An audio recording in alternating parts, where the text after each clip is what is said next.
Up first, a favorite for us on this show, NFC East. The Cowboys have a loss to division rival with the playoff berth on the line for the last 3 years, including last season. This season, the Eagles are projected to win the division with the Giants next, with Cowboys and Redskins pulling up the rear. I'll give it to you, Stephen A. Smith. Who wins the division? I'm rolling with the Philadelphia Eagles. I'm shocked. Listen, Shady McCoy is one of the top 2 running backs in the game of football, easily top 3, probably top 2. Nick Foles, I do not expect to throw just 2 interceptions this year. I think it'll be worse than that. It doesn't matter. I still think that he will have a good season.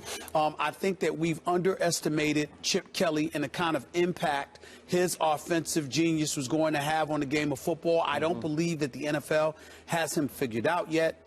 And as a result, excuse me, I think that he's going to do some damage offensively. Jeremy Maclin returns. You did lose Deshaun Jackson. I understand that.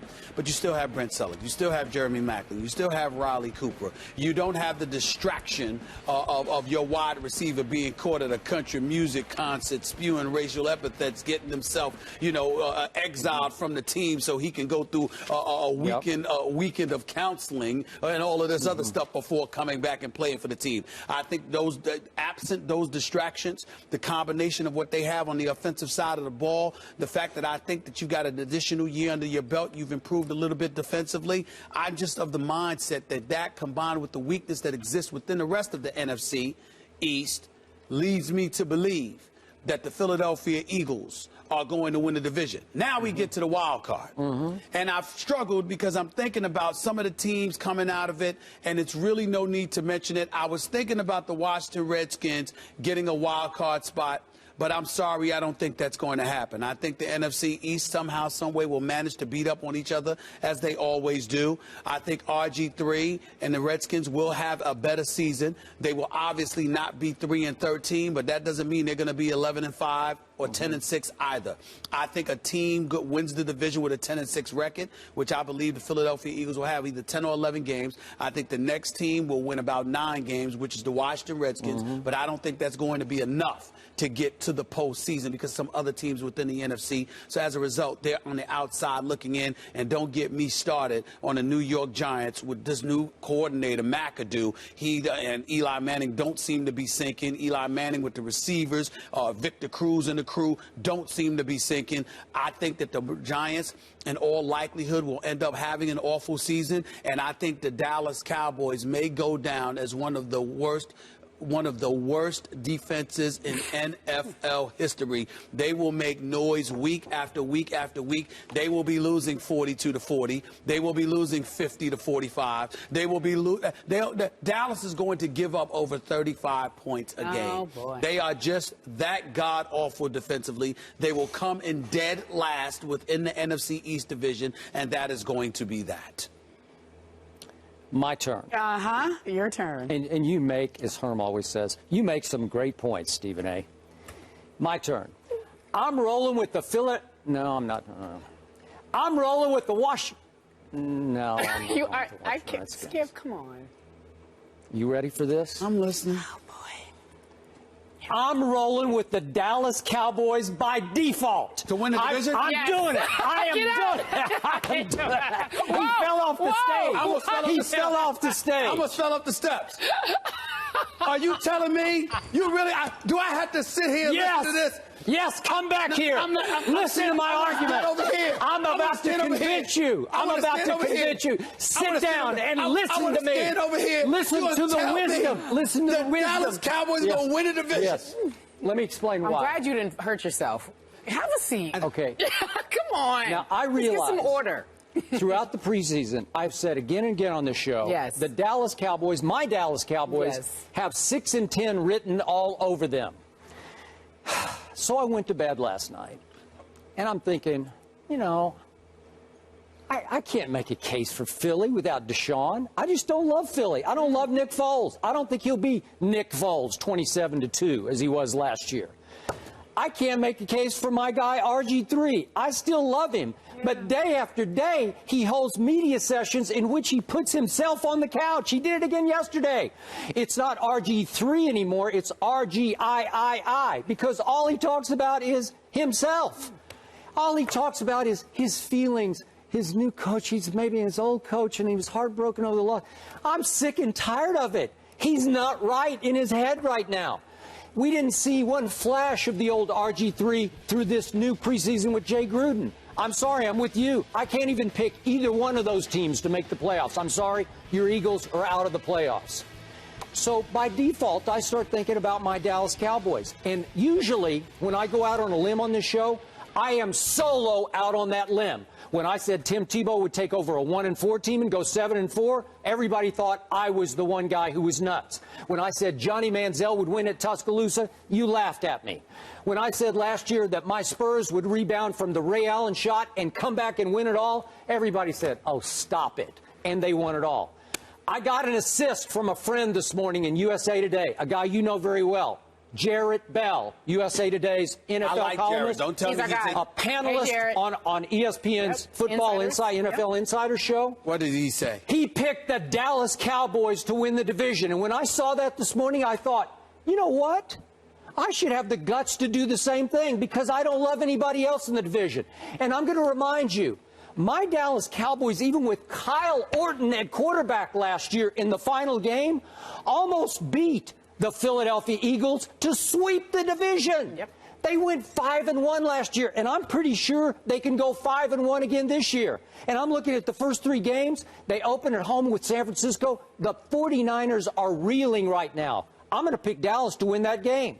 Can they go to Tennessee and win? It wouldn't shake me up. It wouldn't shock me if they went to St. Louis and won the 3rd game. And all of a sudden, they're going to start getting healthy. They'll get Anthony Spencer back. They'll get the new DeMarcus back, as in Lawrence. They'll get Orlando Scandrick off suspension. They'll get Jakar Hamilton off suspension. And all of a sudden, I'm thinking, hey, wait a second. This is going to be one of the top, if not the best offense. Maybe Peyton's will be, but it's going to be 1-2 with Romo's offense for the most explosive in the league. And then we're talking about Rod Marinelli's defense. I respect the heck out of Rod Marinelli as a motivator. Are they awful personnel-wise? Well, maybe they're sick and tired of hearing how awful they are. Maybe they'll start overachieving. And Stephen A. Smith, am I right about this? Isn't it every year on this show, you've been a part of it now for 4 years, isn't it right that every year 2 or 3 analysts pick the Cowboys to win the Super Bowl? How many are picking Dallas this year to win the Super Bowl? Nobody is. Am I right about that? Remember Eric Mangini, our friend, now with the 49ers 2 years ago? He shocked us. He picked Dallas to win the Super Bowl. You said, oh, come on, and it turned out to be a ridiculous pick because they've played ridiculous football over the last 4 years. Everything positive that's been prognosticated about the Dallas Cowboys over the last 4 years, I've been proven absolutely right, and those folks have been proven a bit lost, caught up in the sauce of the Dallas Cowboys and the hype machine that is Jerry Jones. Okay, so my point is, I think this Dallas team in this division, which is highly winnable, can go 10-6. Because if you look down the schedule, can they go win at Jacksonville? Sure they can. Can they beat Houston at home? Sure they can. Well, if they go 5-1 in the division because they match up so well with the division teams, didn't they? Help me out here. Didn't Dallas win at Philly last year 17-3? How do you explain that? That's true. Okay. It's very difficult to explain that. But the Dallas Cowboys were not as awful last year as they're predicted to be this year on the defensive side of the ball. Any plausible argument that you have in your favor strictly resides around this schedule. When I look at the schedule right here, Tennessee, St. Louis, you know, Houston with their no quarterback have themselves. All right, the Giants are a mess. We don't know about Washington on Monday Night Football.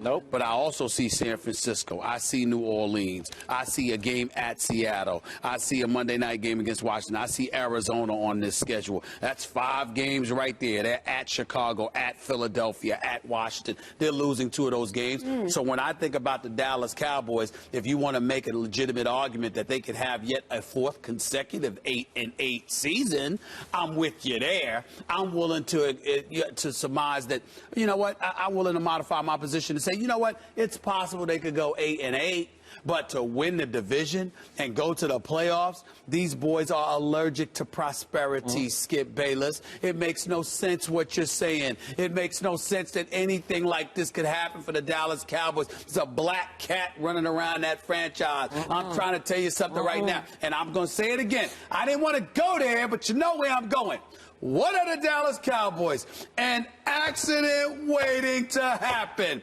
Just I haven't heard that in months. Just It's been a while. when you think that something can't go wrong, they find a way. Skip, you sound very plausible. Your arguments are solid. I'm not knocking you but then again, over the last 4 years, how many arguments haven't been solid? People that make arguments on behalf of the Cowboys, they always do. And what do? I sit back and I say, just relax. Yeah, let it happen. Let it happen. It's going to happen. I'll never forget. I'm Denver Broncos. going to remind my audience of this.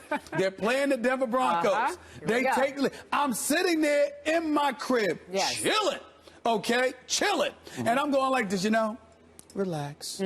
Just take your time. Don't even worry about it. You understand what I'm saying? It's going to happen. Just give it. How much time is left in the game? 3 minutes? Don't worry about it. They'll come through for you. Don't make no mistake. What happens? Tony Romo throws interception. This is what they do. This is what they do. First year, it'll happen again. What, 10 years? Nobody likes the Dallas Cowboys. Nobody's picking them to do anything. Only Jarrett Bell and I. 10 years? I don't know, 15 years? You sure? Yeah. It might have been the last 10. Because I'm trying to tell you right now, there's been plenty of years where people haven't expected anything for the Cowboys, and they've lived up to expectations, giving you nothing. We got to wrap. Go ahead. Yeah. All I know is this could be the fan in me speaking, but I just have a feeling this is going to be different this year. I just have a feeling. Bayless has and you know what? And you know what? When I was making my case, you're already thinking about I was looking in his eyes, and I know him better than he knows himself. Oh, really? I do. Really? And I was looking in his eyes, and his eyes were giving me that. You know what? He might be right. About the Cowboys? Yeah. All right, so Bayless reverses his 6-10 and says the Cowboys will go 10-6. He believes they will win the division. Stephen A. says it will be the Eagles. By default. Your division winners play Sunday. It's Jacksonville Jags at Philadelphia Eagles and 49ers at Cowboys. So you guys will be able to talk about that on Monday. When we come back, we're going to talk about something extremely interesting, more division picks. But before we go, I want to know what you at home think about the picks so far. Send us your picks for all the division winners, conference winners, as well as the Super Bowl. Hashtag FT Picks. Hashtag FT Picks.